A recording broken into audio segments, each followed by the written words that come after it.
In this course, we're going to talk about new perspectives in project scheduling. We're talking specifically about a technique that's become quite well known since the late 1990s, called the critical chain technique for project scheduling. Traditional scheduling tools that we have in project management, tools like the Gantt chart, the PERT chart, the milestone chart, are tools that developed since the beginning of the 20th century right up through the middle of the 20th century. And they focused on identifying tasks and how the tasks interconnect, and also they looked at identifying milestones, key events that are important during the scheduling process. Then, for about 50 years, very little was done in the scheduling arena. For example, one of the most famous techniques of scheduling, the PERT CPM chart, was developed in the late 1950s. And software packages like Microsoft Project and a couple of hundred other software scheduling packages are based on the PERT CPM methodology. That lies at the heart of these software packages. So for about 40 to 50 years now, we've haven't made many advances in scheduling our project efforts. Then in 1997, a book was published by Eliyahu Goldratt called The Critical Chain. And what Goldratt did in this book was to take some ideas that he had worked on in the manufacturing sector for scheduling production runs and migrated them to the project sector. So that's what we're going to be looking at in this course, is Eliyahu Goldratt's work on the critical chain, and we'll see how some of this critical chain reasoning can be applied to helping us in scheduling our projects. Now, in my opinion, there are two major contributions that the critical chain reasoning has offered us. One contribution is that it's giving us a whole new perspective on the psychology of scheduling. What we're going to explore when we talk about the psychology of scheduling is, why is it that no matter how much buffer we put into a task, okay, a task can be this long by our best estimates, we add a little extra buffer here, why is it that no matter how much buffer we put into scheduling our tasks, once it comes time to undertake the task, we never seem to have enough time? And there are various psychological explanations of what's going on there, and we're going to take a look at that. The second contribution of the critical chain methodology is has to do with the mechanics of scheduling. Goldratt suggested that when you're scheduling a project, you've got to go beyond the PERT chart, which only looks at tasks and the interconnection of the tasks and the durations of the tasks. That's all the PERT chart looks at, those three things. You've got to go beyond that and create a scheduling technique that also feeds into the schedule resource availability. So he created I call it a mechanical approach to factoring resources into the equation, the scheduling equation, into the PERT chart, as it were, to come up with more realistic views of what it takes to carry out a project. Okay, so that's where we're headed in this class. Before we get into the details of the critical chain technique for scheduling projects, what I'd like to do is to do a brief overview of the traditional approaches to scheduling projects to put the critical chain technique into a proper context. A problem that we'll see when we take a look at the traditional techniques is that they really are quite simplistic. They look at the tasks, they look at durations, in some cases they look at the interconnections of the tasks, and that's it. So let's just spend a couple of moments with a quick review of the three dominant traditional techniques, which are the Gantt chart, the milestone chart, and the PERT CPM chart.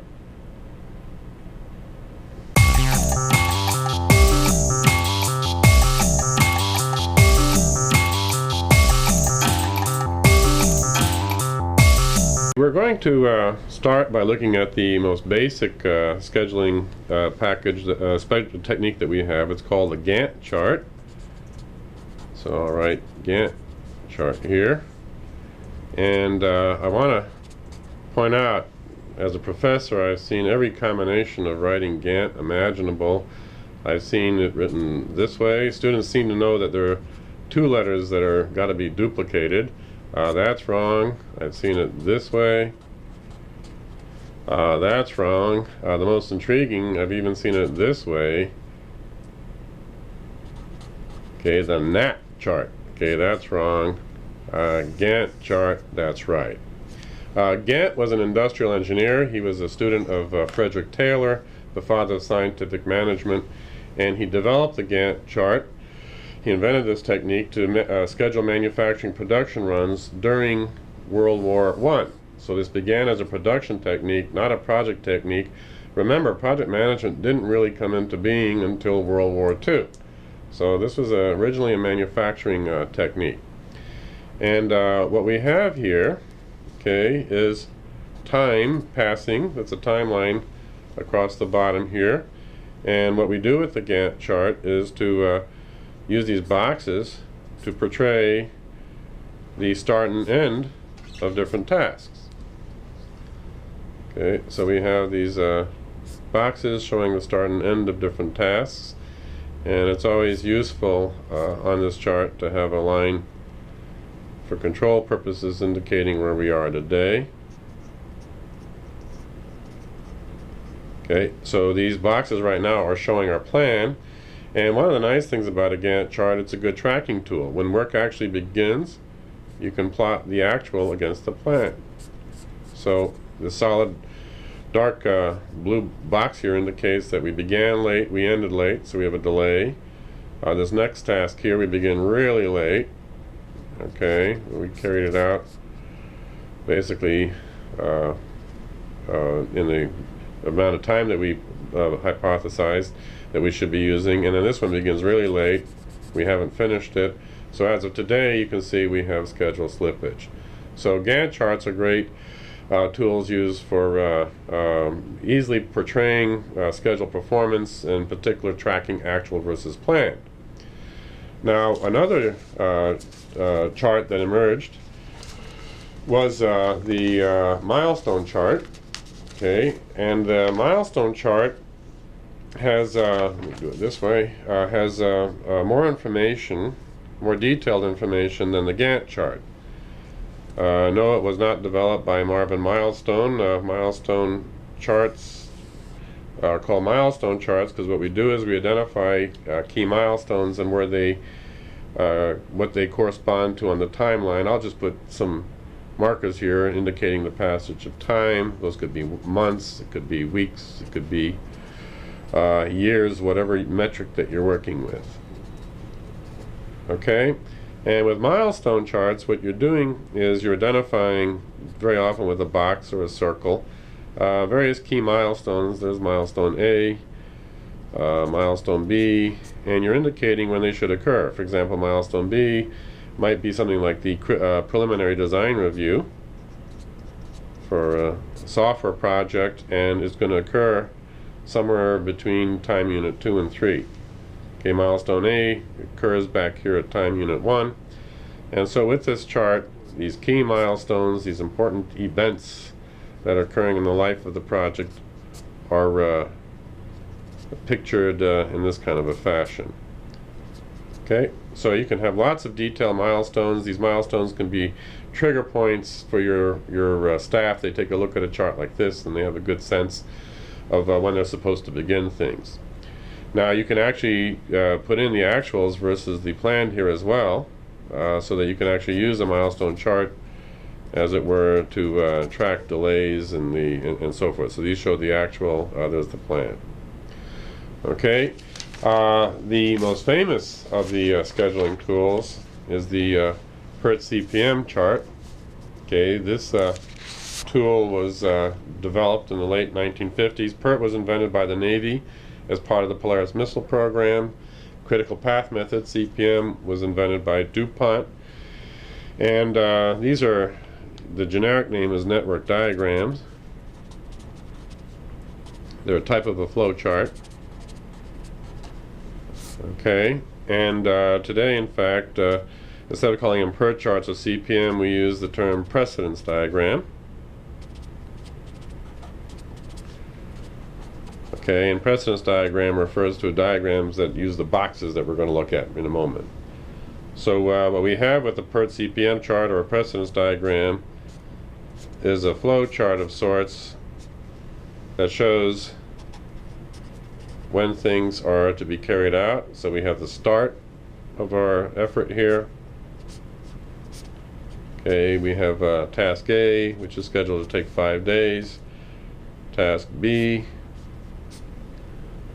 okay, which is scheduled to take 5 days as well. Task C, 5 days, getting a little repetitive here, huh? And then to make things interesting, we'll make task D 4-day duration. And then you also have at the end a milestone. The double lines represent milestones, they're markers, end. So you start with the start, you end with an end. And then what these lines do is show the sequence. Okay, so you start the project, begin A. After you've done A, go to B. After you've done B, you're heading into end. Concurrently, you're doing C and D, and that's the way things work out. Now, if you look at the durations here, you can see that the duration of the top path is 10 days. Okay, the duration of the bottom path is 9 days, so the top path becomes what we call the critical path. Okay, so the critical path is important. It's called critical path because it defines the duration of the project. So T equals 10 days, so this project is going to take 10 days to carry out. So this is the dominant tools that we've been using in scheduling our projects up until recent times. They continue to be the key tools. And as we're going to see later, the critical chain concept then starts at this is the starting point, and then what it does is it feeds in data on the availability of resources to give you a better sense of what your realistic schedule should be.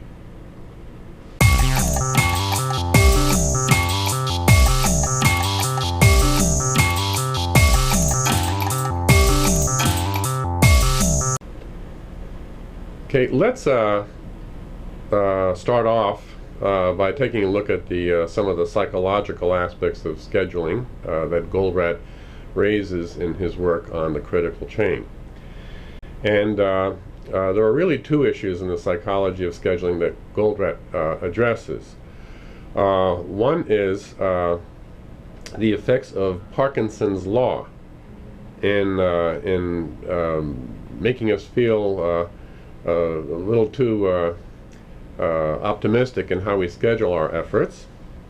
And the other psychological factor that Goldratt addresses is what he calls the problems, or what I call the evils of multitasking. How when people are trying to do several things at the same time, this hides a multitude of sins and actually increases delays on a project rather than enabling people to do things in parallel faster and faster. So those are the two points that Goldratt raises that we'll be addressing.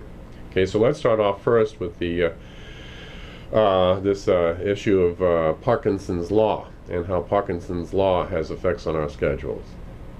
Now I'm going to go back to a question I raised at the outset a few minutes ago, and that is, have you ever noticed that no matter how much fat you put into your estimates of duration, that you still don't seem to have enough time to do a job? For example, let's say you determine that a reasonable person should be able to do a particular job in 3 days. So in your schedule you'll say, well, it'll take us 4 days to do it. And if I put in that extra day, that almost guarantees that I'm not going to have a schedule slippage. So you put in the 4 days, 4 months later it comes time to undertake that particular task, and 4 days come and go and you're still not done with the task. It winds up taking, say, 4.5 or 5 days. That's a very common experience that we have when we're both scheduling tasks and then physically undertaking them. That no matter how much fat, okay, and the technical term that Goldratt uses is buffer, no matter how much buffer that we put into our estimates of duration, it seems like we don't have enough time to do a job. Okay, now why does this occur? And one explanation, the explanation that we explore here, is Parkinson's law. Parkinson's law states that work expands to fill the time available. Now what this means is that if you give somebody a 3-day time frame in which to carry out a task, even if it's a 1-day effort or a 2-day effort, the work will expand to carry it out in 3 days, okay, or possibly even more. Now why is this work expanding to fill the available time? Well, all of us are busy. We got a lot of things to work on, and if I got a lot of time to carry out a particular task, and I have other more pressing business, what happens is I tend to take the more pressing business. It comes to the front of the line. The scheduled activities, which I have plenty of time to do, they go on the back burner. They go on the back of the line. I focus on the crises, and when they're done, I finally turn my attention to these other scheduled activities because I had plenty of time to do them. Well, when it comes time to actually doing them, it turns out you don't have enough time, that you've gobbled up a lot of valuable time at the outset, and now you're working 24 hours a day scrambling to try to meet the deadline date that you promised. Okay, that's what's happening. So one thing you can count on then is no matter what duration you assign for a task, whether it's got lots of fat built into it or not, the team members are likely to take all the time that you give them to undertake the task. Very rarely do they get stuff done ahead of time, and because they may do a bit of procrastinating as well, you may find that actually that time wasn't enough anyhow. Now Goldratt has a name for this kind of delays that are tied to the Parkinson's law. He calls it the student syndrome. And we all know where the term student syndrome comes from. Students have a tendency to hold off doing their assignments to the last minute. They think they have plenty of time to do it. They want to spend time doing other things like socializing and going to the movies and these kinds of things. And so when it finally comes time to turn in a paper or to prepare for an exam, it's really too late to do a good job, and then you do an all-nighter. That's the way things work. Okay, so what students experience in school, project workers also experience on their projects. So that's something then I think that goes a long way to explaining why no matter how much time we give people to do a job, it never seems to be enough. Let's take a look at a visual portrayal of what's happening when we talk about the student syndrome and Parkinson's law in scheduling our activities. I'd like to show you graphically what's happening when we add buffer to a task, and we're going to see how by adding that buffer task by task, all we're doing is encouraging the slow execution of our task efforts. So what we'll do now is take a quick look at what's happening, physically what's happening when we add buffer to each of the tasks.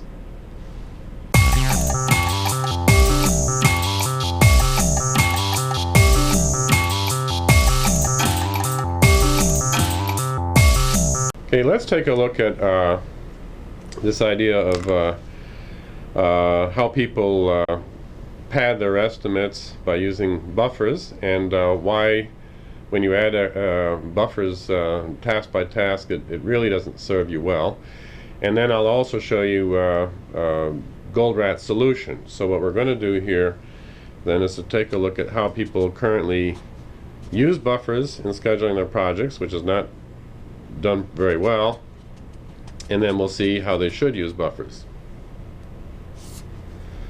Okay, now typically if you have someone who's going to carry out a 3-task effort where the tasks are linked serially, you might find them doing the following. Okay, first you find, let's say each of these tasks they reckon should take 3 days. A reasonable person should do the job in 3 days. So it's a 3-day effort. This first task is A. And then what they're going to do is they're going to add an extra day of buffer to make sure they can get the job done within schedule. Okay, task B is also a 3-day effort. Okay, and as with task A, we're going to add a buffer to task B to make sure that they get the job done on time. And finally, we have task C, 3-day effort, add a day of buffer. Okay, whoops, we'll put C here, add a day of buffer to make sure the job is done on time. So that's 4 days, 4 days, whoops, 4 days here, okay. So total duration is, from beginning to end, is 12 days. Now, if you're really cynical about Parkinson's law, you'll know that if someone says they're going to do it in 4 days, even with the buffer added, chances are they're going to do it in 4.5 days. I'm just making that up there. Same thing here, so it really winds up being probably that this won't even be done in 12 days. It'll probably be done, there'll probably be extra time added onto this thing of another, say, day and a half, so we're talking about 13.5 days. Because even though we put all that padding in there, because of Parkinson's law, the student syndrome, people hold off to the last minute to do the job, and then you have those delays. Okay, so this is the sin of attaching buffers task by task, which is the way people normally do their estimates. They put the padding in each task. Now, how do we cope with this particular sin? And here's where the theory of constraints gives us some really neat guidance. I think this is one of the most important lessons to be learned. Okay. Go ahead, as you did up here, determine what a reasonable person can do. Okay, the theory actually says try to estimate what happens, the median value. The median means the midpoint. Half the time it takes longer, half the time it takes less time. Okay, that's a little too complicated. So just figure out a reasonable amount of time it takes to do the task for a reasonable person. Okay, so what we're saying is 9 days to do the effort, and then add the buffer at the end. Now, theoretically, using the system up here, we had 1, 2, 3 days of buffer. Experience shows that you can get by with half that amount. Okay, so all we're going to do is add a day and a half of buffer here. Okay, so if you work out the arithmetic here, we've actually scheduled this project to occur in 10.5 days. And guess what? Experience shows that indeed we can do the job in 10.5 days. There may be a little overrun, okay, making this a 12-day effort, but notice, without doing our work any differently other than rearranging our buffers, we're able, if this does take 12 days at this point, let's say it's 12 days versus this being 13.5 days, okay, what this is telling us when you compare the two, that just by changing how we do our buffers, we're able to save at least a day and a half of effort, okay, or a day and a half of duration for our project effort here.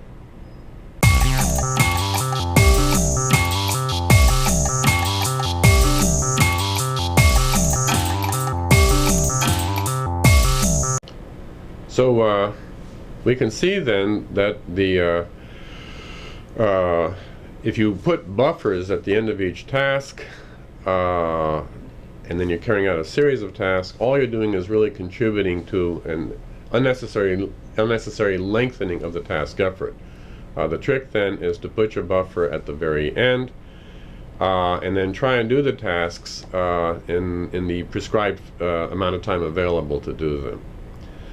Okay, now what we looked at in the example that I just gave you was what's called a project buffer. That's a buffer that's attached to the project overall, where we had a stream of tasks, and those would be typically tasks on the critical path that we're concerned with, because the critical path, if you recall from your PERT CPM lessons, the critical path defines the length of the project.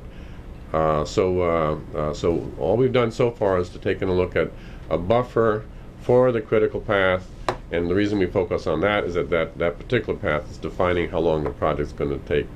If we have delays on that path, the project delivery will be delayed. If we're able to do things quickly on that path, then we can get things done earlier. Okay. So anyhow, now there are two other buffers that the critical chain technique looks at as well. One is called feeder buffers. These are buffers that are associated with the stream of activities that feed into the critical path. Okay, so you have some non-critical activities being carried out in sequence, and ultimately they may feed into the critical path, and if they do, that feeder path can become critical if there are uncontrolled delays on that path.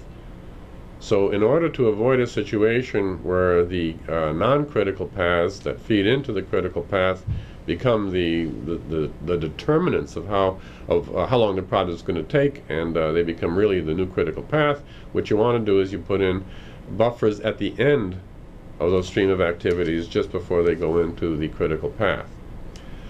A third type of buffer is the resource buffer. Okay, now later on when we talk about the mechanics of critical chain scheduling, we're going to talk about how in a critical chain scheduling presentation, you'll show basically a Gantt chart which has per chart logic built into it, and then you'll simultaneously on the same sheet of paper you're showing resource Gantts demonstrating the resource availability. So what critical chain scheduling does is it looks at the potential resource bottlenecks concurrently with how we're planning to lay out the schedule of the project effort itself. And so if resources don't show up on time, if they don't show up on those critical path activities on time, then you'll find possibly that that the lack of the delays in the resource coming on board will cause overall project delays as well. So we need to put buffers, a little extra safety in the scheduling of resource utilization. Now what's interesting is, whereas the project buffer and the feeder buffers have the buffers occurring at the end of a stream of activities, the resource buffers are put at the beginning of when the resources are supposed to show up, because the problem we have typically is that the resources show up late. So what we do is we try to design the buffer to be at the beginning of the period of when the resource is supposed to show up, and that way if they're delayed, if they have a half-a-day delay or a one-day delay, whatever we cover in the buffer, this will not have negative impacts on how we've scheduled the project. Okay, so much for buffers. We'll come back and talk more about these things when we talk about the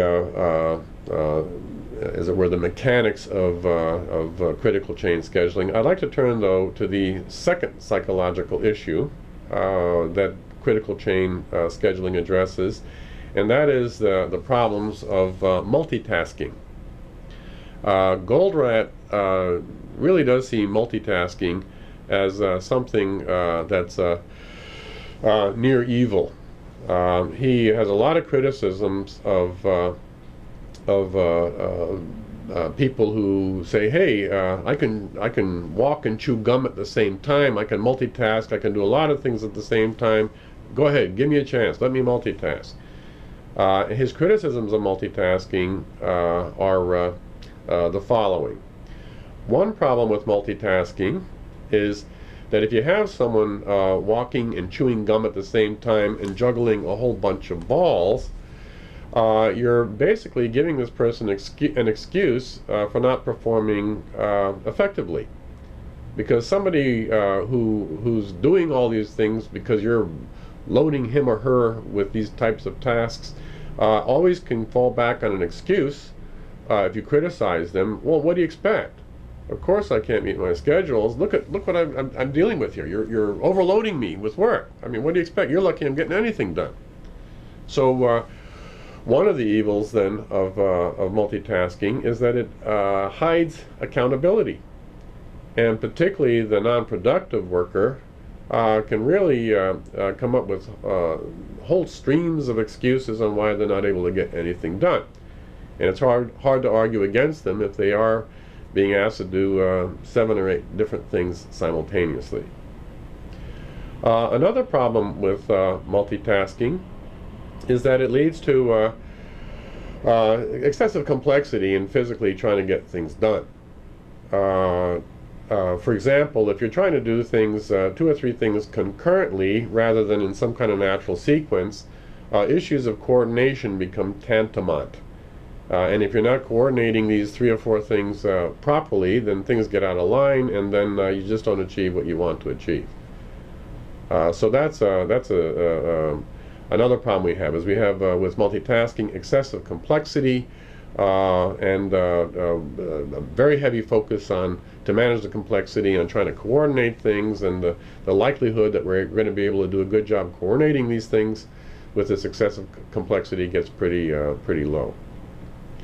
Okay, a third problem with multitasking is that it tends to hide quality problems.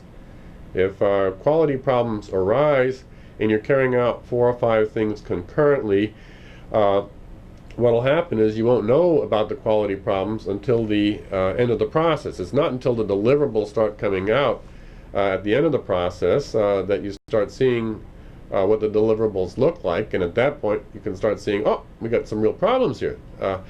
Now, because you're multitasking, the deliverables tend to be delayed. They're going to come out later because you're working on 4 or 5 deliverables concurrently. If you've done things sequentially, you can get one deliverable out, then another deliverable out, and so forth. And that first deliverable can be tested for quality early on. And if there are quality problems, they would be identified readily at an earlier period of time.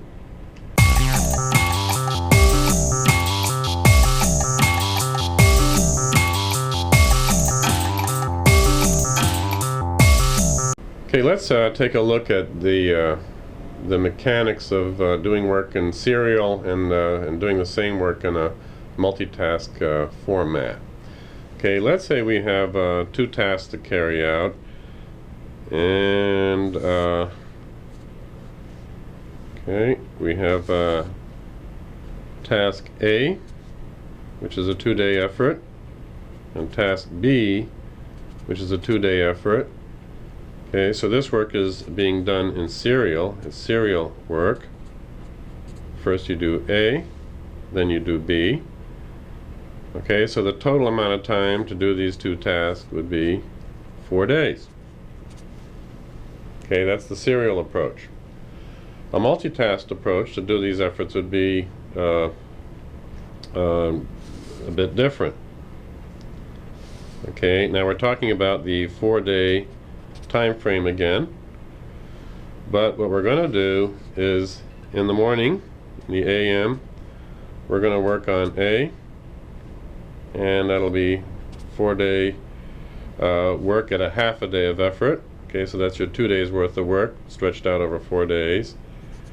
And then in the afternoon, in the PM, we're going to switch to B, and we're spending 4 days of doing B at half time, which should take the 4 days. So this scenario here portrays doing A and B in a multitask format. Now, what the theory of constraints tells us is that in general, not always, there may be reasons why we have to do work in parallel, multitask, just for technical reasons and all that. But in general, when we're talking about people doing their jobs, busy people, where you're loading a whole bunch of tasks on people, in the morning you require them to do one thing, in the afternoon something else, and you're splitting up their work effort. In general, you're better off doing work serially, getting A taken care of once it's done, then taking care of B, then trying to do these 2 things concurrently, A in the morning, B in the afternoon. Now, here are some of the benefits of the serial approach and some of the deficiencies of the multitask approach. The serial approach, we have A completed after 2 days. So if it has quality problems, we'll learn about those quality problems before the overall effort is over. We'll have time to take care of them. We'll learn about them at the end of day 2. Okay.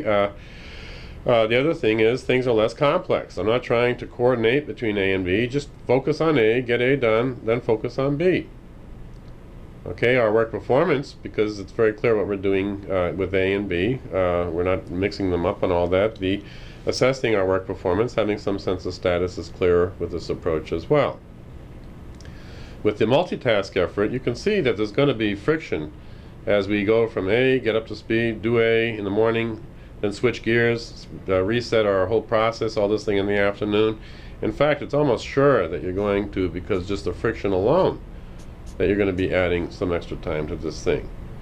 Furthermore, notice both these results, okay, the results come at the very end.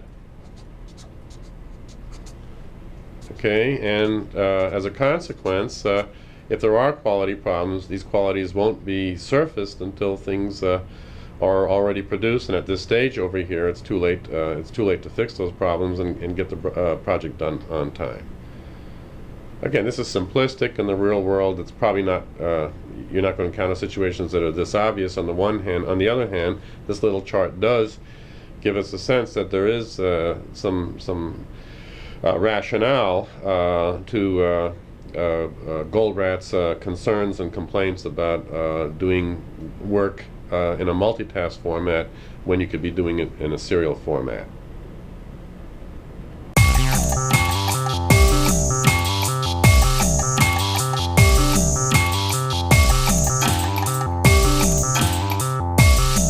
Okay, so let's conclude the discussion on the psychology of scheduling, the psychological aspects, by just summarizing where we've been. Okay, the critical chain perspective then emphasizes that a large factor in explaining delays on our projects is the psychological dimension of scheduling. And that if you don't take into account these psychological issues, that no matter how brilliantly scheduled your project is, no matter how sophisticated your scheduling software is, that you're not dealing with the real issues. And the real issues are, one is Parkinson's law, which states basically in project management terms that no matter how much time you give people to do a task, they'll gobble up that time and probably take another 10–20% beyond that. Okay. And the other psychological issue is the issue of multitasking. Today's busy world, we're all proud of the fact that we can do a whole bunch of things concurrently. At least we think we can. Goldrat says, wait a second, you're not doing anywhere as well as you think you are if you go back and see what's happening in that multitask environment. Everyone is busy. They look like they're really going to town. Everyone's energetic and all this, but the problem is they may be working hard. It's not likely that they're working smart. In talking about the mechanics of the critical chain approach, it's useful to have a little history of where Goldrat is coming from and the guidance that he's giving us. Back in the 1980s, Eliyahu Goldrat wrote a business bestseller, and where it was called The Goal. And in this book, The Goal, he introduced us to a concept he's developed called the theory of constraints. Now, the goal was written for a production environment, manufacturing. And what Goldrat is doing in this book is describing the kinds of circumstances that you encounter when you're trying to produce things in a production run, and then these delays occurs, and we have struggles and problems and quality issues to contend with and all that. So what he did was he developed this theory of constraints to explain, at least partially, why we have problems in producing things, and how these problems can be remedied quite readily. Okay, so let me just summarize the theory of constraints in his production environment, and then we'll see how he migrated these concepts to the project management arena. Now, in a manufacturing production line, If you find that there are delays in the production line and you want to speed things up, Goldratt tells us don't go ahead and try to solve all the problems on the production line from beginning to end. Okay, don't focus on the whole production line. What you need to do is you need to focus on the bottlenecks, because the bottlenecks are what ultimately determine whether or not we have a delay. Okay, for example, I was once working with a pharmaceutical company, and they were having a lot of delays in scheduling and implementing their projects. They'd have these schedules that say that we're going to do an FDA approval over a 1.5 to 2 year period of time, and then it would take 3, 4, 5 years, okay, to ultimately get the work done. And when we examined in detail what was happening in this company, we found that the problem was that there weren't enough statisticians who are reviewing the data being generated, say, through clinical trials and animal trials and these kinds of things.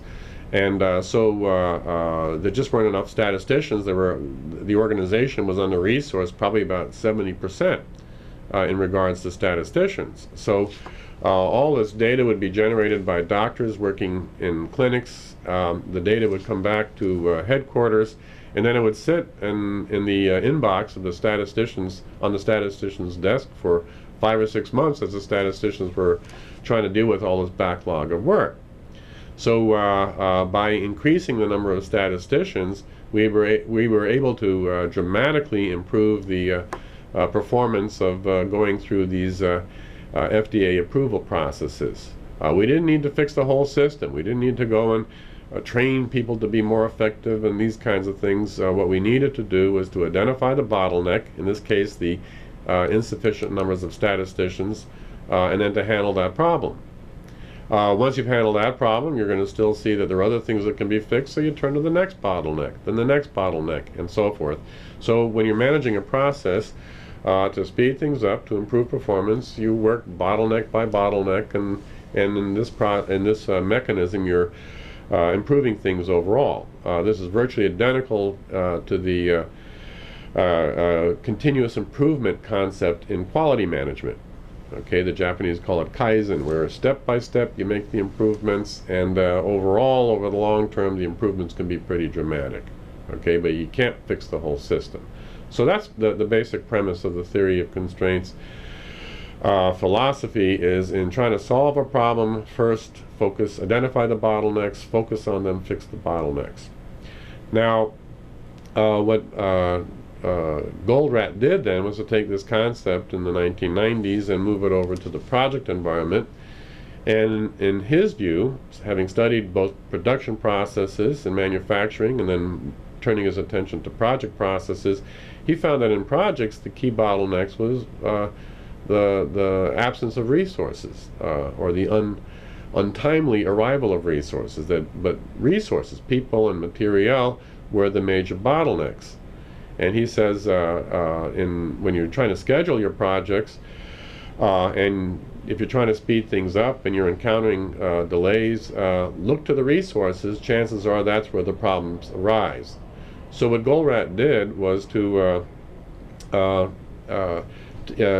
start off using a conventional schedule, employing PERT CPM concepts as well as Gantt charts. Okay, so he began with the basic PERT CPM chart and Gantt chart as the initial conditions in describing what a schedule should be. And then what he did was consciously take a look at resources and drew a parallel set of resource Gantt charts parallel to the project Gantt chart to show how the tasks in the project Gantt chart are really very closely linked to the availability of resources as found in this resource Gantt chart. So, in terms of the mechanics of scheduling our projects, what we do is we start off with our basic, say, PERT chart. Based on the PERT chart, that'll give us guidance on how to create the corresponding Gantt chart. And then we can picture the Gantt chart and then juxtapose next to the Gantt chart there, show the resources and how the resources dovetail with the Gantt chart. And through through the balancing of the resource Gantt and the task Gantt chart, we can more realistically schedule our projects. And through this process, incidentally, we're also identifying where the bottlenecks are before we begin the project work, and we can try to fix those bottlenecks before they become major impediments to project success. Okay, so that's a lot of words. I think the best way to illustrate what's going on here is with some visuals. So let's take a visual look at what the critical chain scheduling technique has.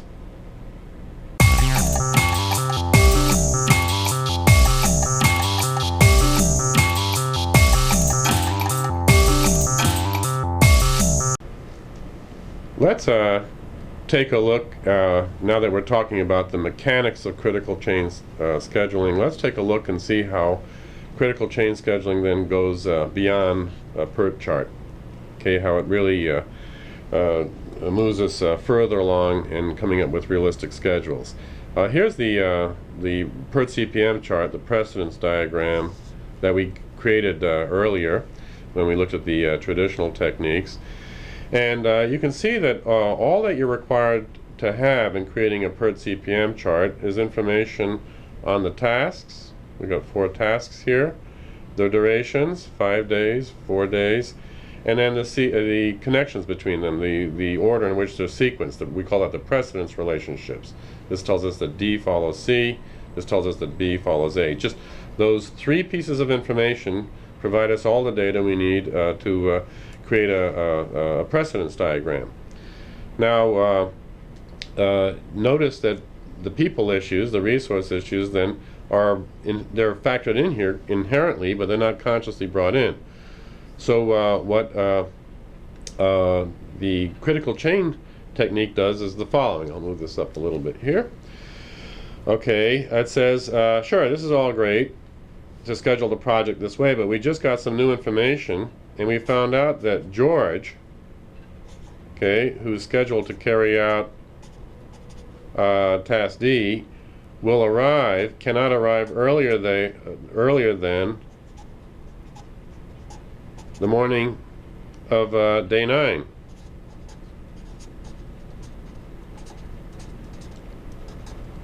Okay, this is some information we have. The theory was that everyone's available, George would be available, but it turns out that George on this non-critical path here can't arrive until day 9.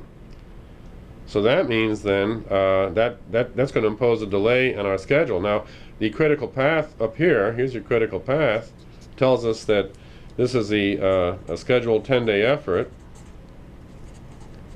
Okay, this should be a 10-day effort, but we just found out that George won't arrive until day 9, so day 9, 10, 11, 12. This project cannot be done in fewer than 12 days. So what the critical chain then does is it starts with your PERT CPM chart like this, okay, and then it starts feeding in consciously, okay, information on the availability of the resources.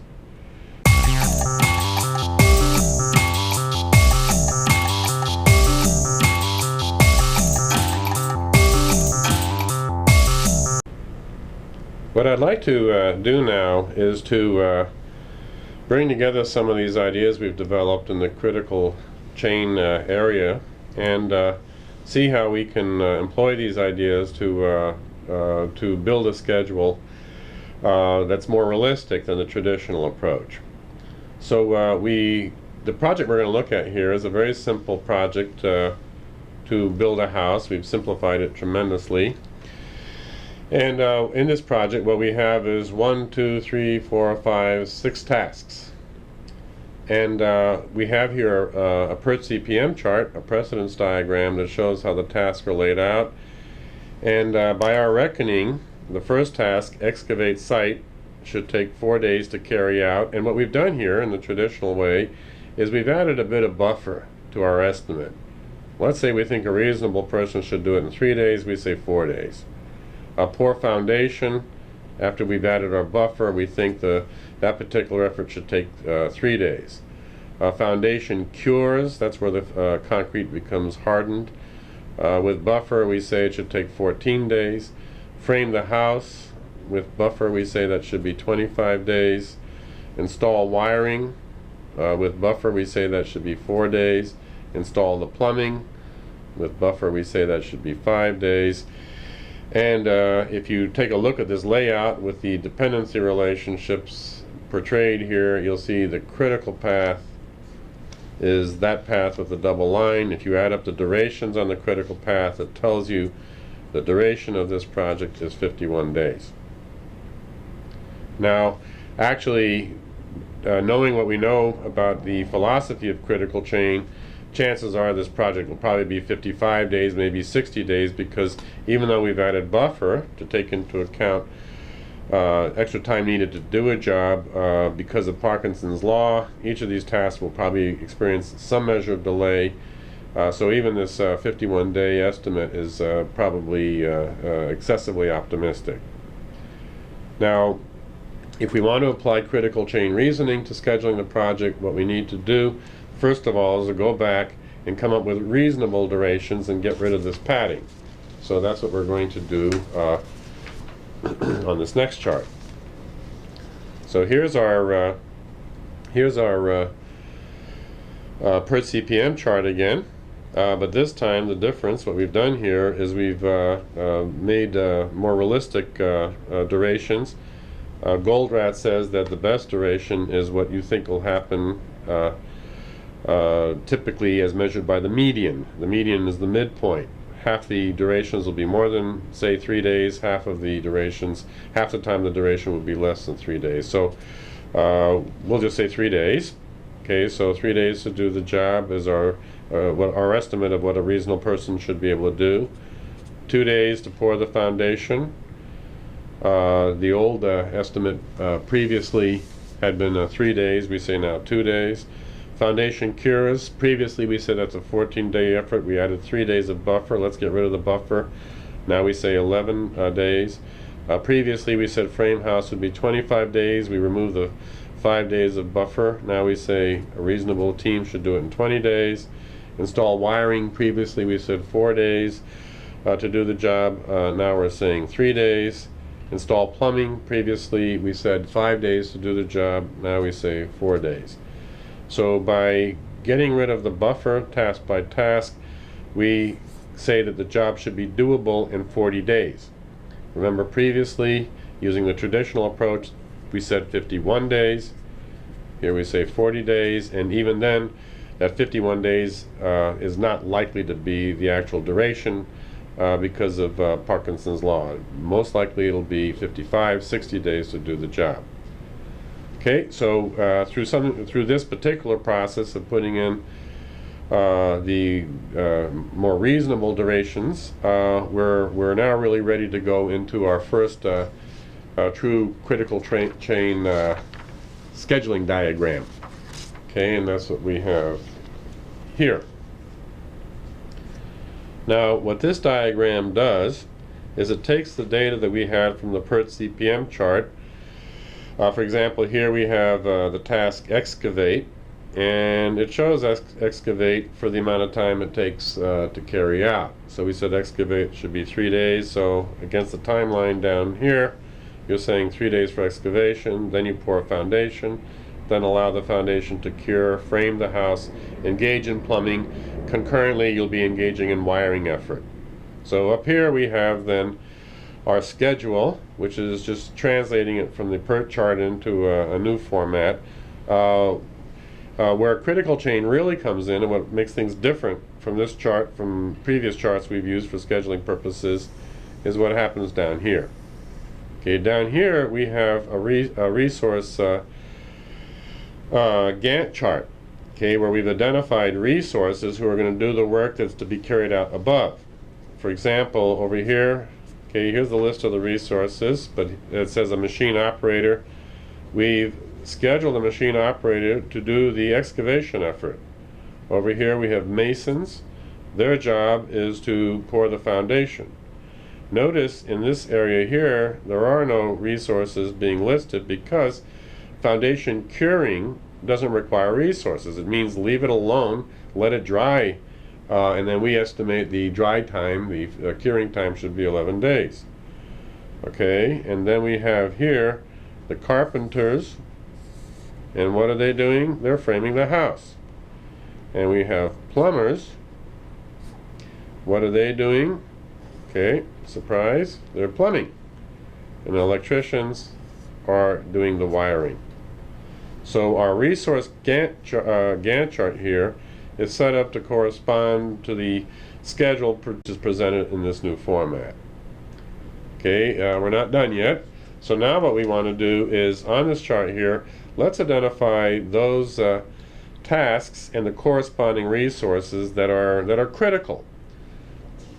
Now, what we're going to do is change the name from critical path, which is a name that we use in conventional PERT CPM analyses and conventional scheduling, and we're going to call these critical tasks critical chain activities, because they've been derived by taking into account, we're going to derive them by taking into account things like resource bottlenecks and taking into account buffer and all that. So critical chain and critical path in one sense are virtually the same thing. What differentiates them is that the critical chain tasks have taken into account realistic buffers, and also they reflect realism in accounting for resource utilization. What I've done here on this chart is with bold-face borders, with bold borders, I've identified the critical chain tasks, and down here with the resources you see the corresponding critical chain resources, because you have bold borders around those boxes. Over here, if you notice, wiring does not have bold box because it's not a critical chain activity. Okay, so that's non-critical. Okay, and by the same token, our use of electricians down here, okay, that's not boldface, non-critical. Okay, so what we've done here then is identified what's critical and not critical. Now there's one more step to go if you're going to make this a full-fledged critical chain diagram, and that is to take into account the buffers. Now what I'm going to do here is, if you recall the old amount of buffers, we were scheduling at 40 days with the new approach. 51 days was the traditional approach. So there's an 11-day difference. That would be 11 days of buffer that we removed. Let's put back about half of that. I'm going to put back, say, 5 days of buffer. Okay, and let's just put in 5 days. We could have made it 6 days or 5.5. And then we'll put it at the end of the critical chain effort here. So that represents project buffer. Okay, the project buffer is the buffer you put at the end of the critical chain, and that'll absorb any kind of schedule slippages that we have in carrying out the critical chain activities. Now over here we have in this chart here, very simple chart, we only have one feeder task. That's wiring. And what we want to do is to say, let's add 1 day of buffer. Now wiring is scheduled to be, I believe, a 3-day effort. So what we're going to do is add 1 day of buffer here. Okay, and that's our feeder buffer. That's the buffer associated with non-critical tasks that feed into the critical path. So that's our feeder buffer. And we've added the 1 day. Notice it won't affect the overall duration of the project because it's non-critical. But we do want to put in that extra day of buffer just in case wiring takes longer to carry out. We don't want to cause it to create a slippage at the end date. And one more buffer we have to take into account would be the buffer for resources. And resource buffers are put at the beginning of the time period that you're going to allocate the resources, because the problem we have with resources is they often show up late. So let's put the buffer in at the beginning here, and I'm just going to arbitrarily put 1 day.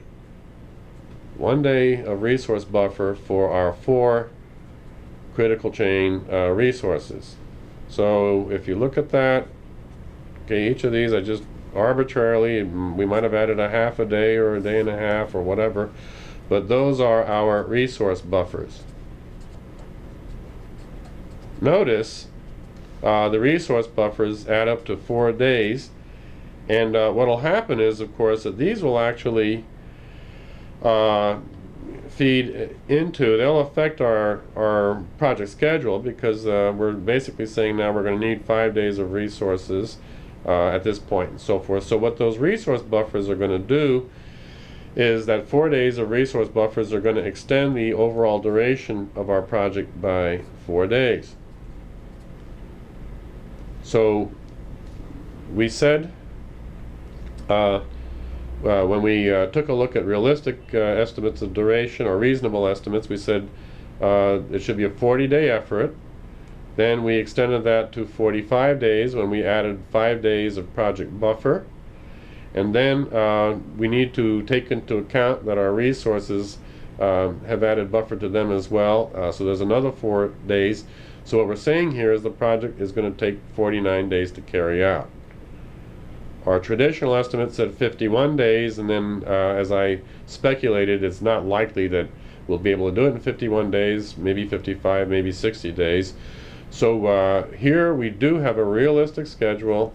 Right now, by our reckoning, we should be able to do this project, okay, in 49 days, and because we have intelligently worked out buffers here, we've applied our buffers intelligently, this here is a realistic estimate of what the duration should be.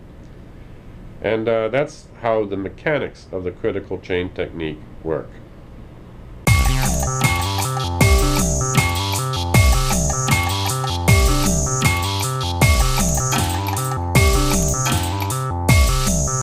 So in this course, we've had a chance then to take a look at this interesting new scheduling technique called the critical chain, and we've had a chance to see that it has a psychological dimension as well as a mechanical dimension, and that if you're going to be able to implement critical chain techniques effectively, you've got to be good at understanding both these dimensions.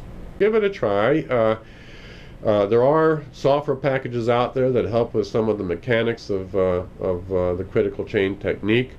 I think if you're heavily into it, you'll find those packages useful. Also, I want to point out that there have been a bunch of studies on projects that use the critical chain technique to see whether they do a better job than other projects, and the results are consistent.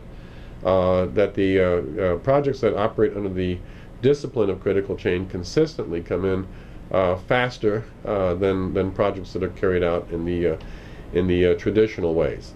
Personally, I think the appreciation of Parkinson's law and its role, the student syndrome, knowing how to handle buffers properly, I think that's the major explanation of the improved performance. I don't think that the physical linking of the resources into the PERT chart is where the major gains have been seen. I think it's appreciating some of the psychological issues in scheduling a project.